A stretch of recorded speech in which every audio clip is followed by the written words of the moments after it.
Assalamualaikum warahmatullahi wabarakatuh. Sahabat online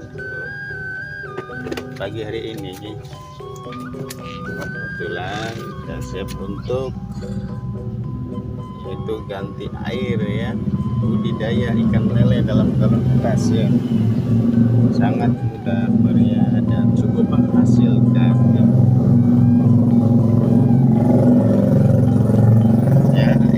Inilah budidaya ikan lele ya, kita lihat di sana. Dan ini yang udah besar ya, jadi ini budidaya ikan lele ya, budidaya ikan lele. Dan ini yang sudah besar ya, ini udah besar ya, ini budidaya ikan lele.